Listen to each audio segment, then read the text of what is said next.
Good morning. I'm Joyce Graff. I'm one of the teachers at the Brookline Senior Center. And this morning I'm going to share with you some slides about embroidery. We've been doing a series on embroidery and different needle arts that you can do at home while you're in one place during COVID. So this is the last in our series on embroidery. And after this, we're going to talk about applique. So I hope you'll stick with us and do that as well. So today's topic is cross-stitch and lettering. Cross-stitch is a very familiar and easy art to do. And you can see in this piece that we have both figures and lines and letters. So it's a combination of things. It's a technique that can be used in many different ways. And I'll show you a number of different angles today. But different ways that you can do cross-stitching itself is, first of all, stamped on a cloth. You may have done a pillowcase or a tablecloth or something like that. And you'll have the stamping that'll have the X's on it. And then with your needle and thread, you go only in one direction, going up and down to create the half of an X going in one direction, and at the end of the row you come down and start going back in the other way. So this keeps your stitches nice and regular. They're all going in the same direction, so it looks nice and smooth and regular. And the trick to using a stamp design is that you want it to appear that where the X's meet in these corners, you're using only one hole. That keeps the X's together, and so that they mesh together in a pleasant way.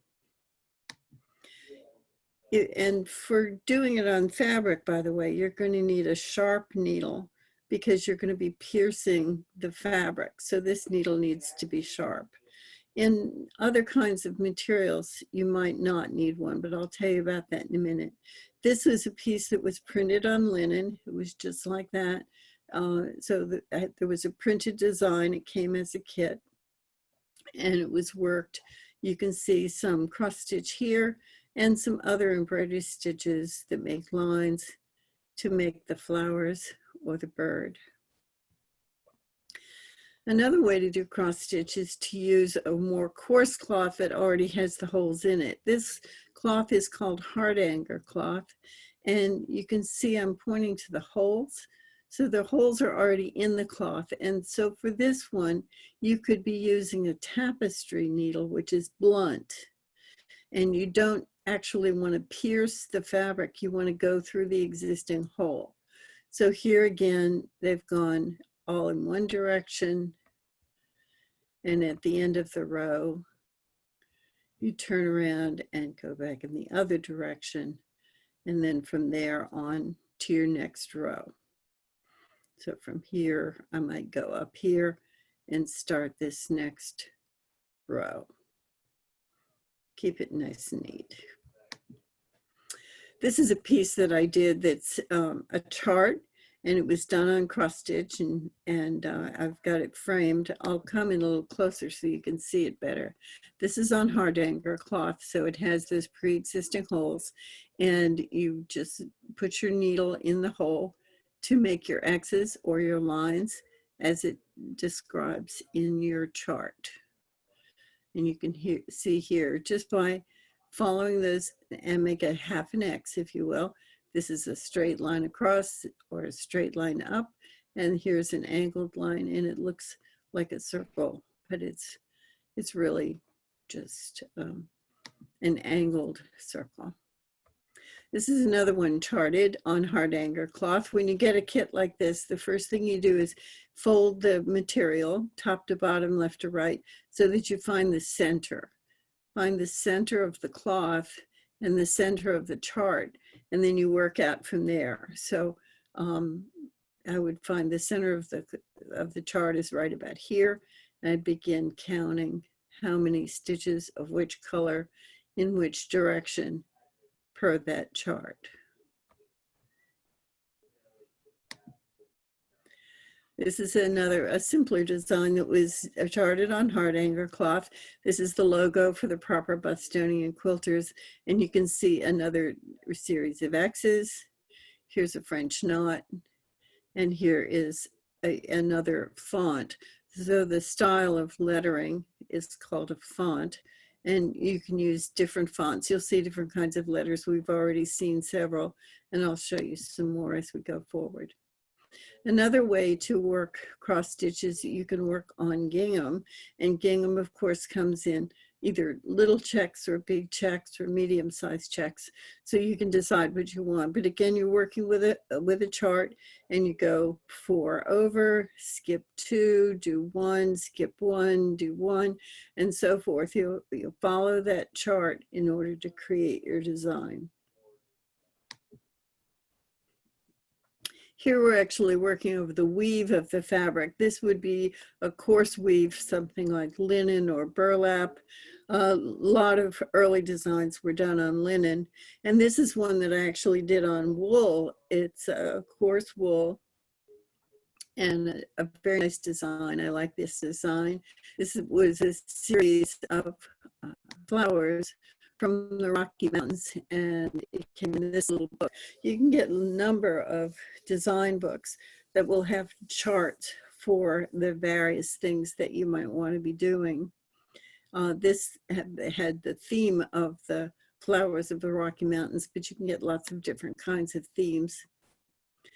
And here's another way to work. You can work over needlepoint canvas. In this case, you wanted to add this flower to another garment or a piece of material that already exists. You base the needlepoint canvas on top. You work through the needlepoint canvas. Again, you don't want to pierce the threads. You're going to go through these pre-existing holes. And then when you're finished, you can unravel it and just pull out the threads, because the threads are under your X's. They haven't been pierced by the needle. So again, you'd want a sharp needle to get through the cloth, but make sure that you don't pierce these threads of the needlepoint canvas as you go through. You're going to leave your permanent stitches on the underlying cloth, and we're actually going to pull out the needlepoint canvas. Here you can see it again. This cute little animal, a little rainbow animal, is being stitched onto this denim jacket. And after she's finished, she's going to pull out the needlepoint canvas. Just unravel it like you can see her doing here. Take that thread and pull it out one by one.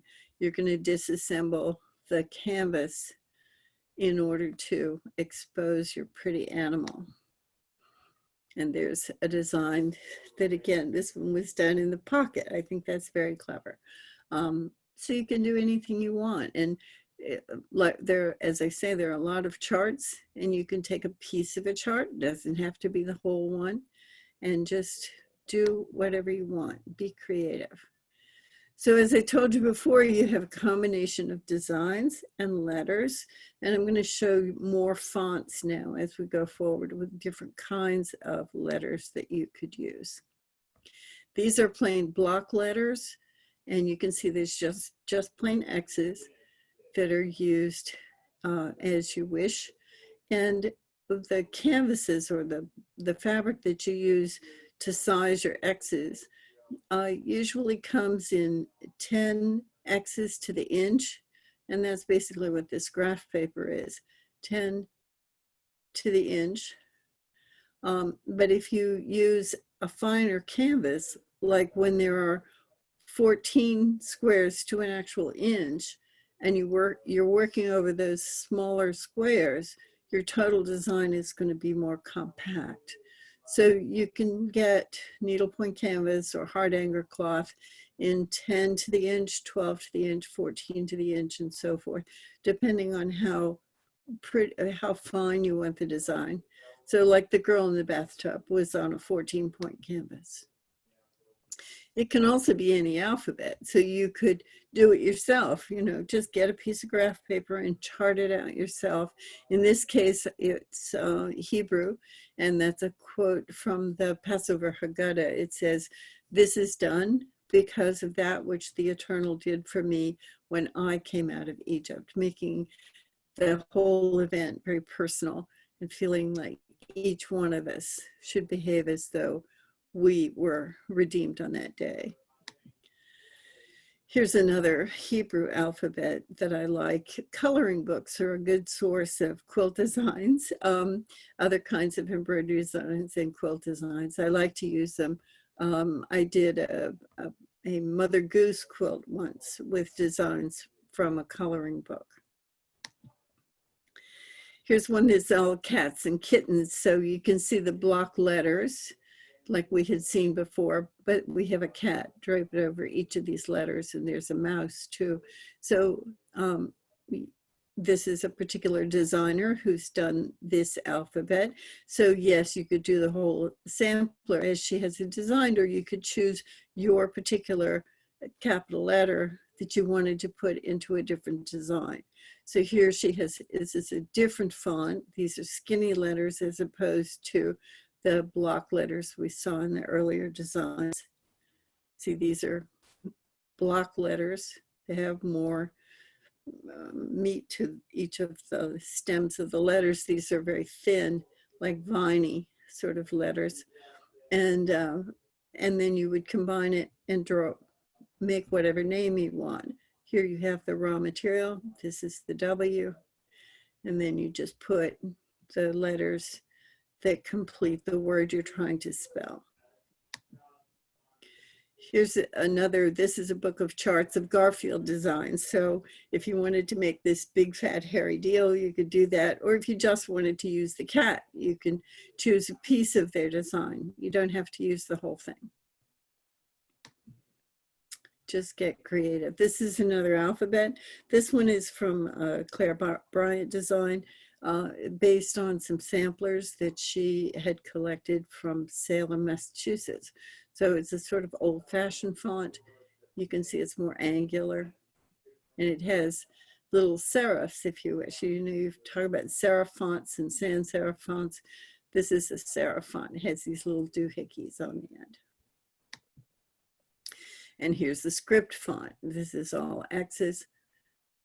Lots of different ways you can do. So what did people do with these? You may have seen some samplers. I'm going to show you some samplers here in a minute. Here's another block font, and she has these outlined to make them more bold. And here's little balls of yarn that are going to appeal to cats and kittens. And now a sampler. So a sampler was a rite of passage. All young girls were expected to do a sampler, and some girls had more talent than others, some were more mature than others. So you see a variety of quality of work as well as the design. So some girls were more ambitious and this is a very ambitious design, has a lot of stuff in it, would have taken a long time to do. But don't forget, this was before television and other distractions. And so what ladies did in the evening was sit around and sew. Best time to sew was during the daytime in a big window. My great-grandmother had a big bay window in her bedroom, and she would set up her sewing there because it was very good light. In the evening, you had to be careful to get sufficient light from candles and so forth. This one was done in 1786 in Newport, Rhode Island, by a young girl who was 10 years old. So at 10, she undertook this very complicated design. And look at the different alphabets. There's another alphabet in here that has not worn very well. So I think it's yellow on the browned canvas, so it's hard to read. But there are 1, 2, 3 different alphabets just to prove she's mastered the making of the alphabet. And then a quote down here. Usually a little bit of verse, and the vital statistics are here. Anne Anthony, born April 16, 1776, and this is Newport. Notice there's a capital W in there and a little bitty flying T. That's an interesting, either she ran out of room and just stuck the T up there or designed it to be a little whimsical, probably the earlier one. Anyway, she did it in 1786. And here's a little detail from it. So you can see, very nice work, very even. And she's counting over the threads of this linen. So you count the threads in one direction and the other so that you have a nice square X, A-E-I-O-U over here for the lowercase letters. And here's another alphabet. And with Anne Anthony, 1786, her signature is here. Here's another one. This was age 10, done in 1829, again by Isabella Uffendell. And I don't know where she was from, but again, a very beautiful design. And this, you can actually buy this as a kit and make it yourself if you want to. A lot of these prettier designs have been copied as kits or photographed in books. And this one is one from my own family. This is Mary Freed. When she was 17, she and her sister studied under the same teacher. There was a teacher in this sense. Sometimes it was your mother, but in 1826, she worked this. Here's a picture of Solomon's Temple, or her vision of it, worked in cross-stitch on this piece. And this one was the one done by her younger sister. So you can tell the difference in the quality of their work. Mary was not as accomplished a needlework artist as Lydia. Lydia did a really good job. She's age 15. She did this in 1826. She was studying with a teacher by the name of Martha Wilson. So Martha Wilson is up here and probably assisted in making this very beautiful design. I like this design. And the trees look all feathery and everything. So, and we have birds. But actually the most important part of this piece is not so much the artistic needlework, but what she says on here. She's actually the sister of my 3 times great grandfather, Abraham Freed. And they are the children of Abraham and Catherine Freed of Lancaster County, Salisbury Township in Pennsylvania. We did not know the name of his father, and this made the connection. So this was actually a very important step in our family history. It documented the parents of this Abraham Freed, who is my great-great-great-grandfather. And again, I made you a close-up so you can see the feathery trees. I think those are pretty. And when you stand back from it, it all blends together. So cross-stitch is really a very important element in embroidery. It's used a lot. You can combine stitches, definitely, but cross-stitch is an important component.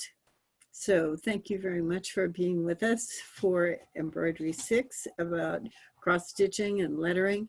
And the next time we get together, we're going to talk about applique and working toward the various arts that combine in working with quilting. So thank you very much, and hopefully we'll see you for the applique class. Thanks.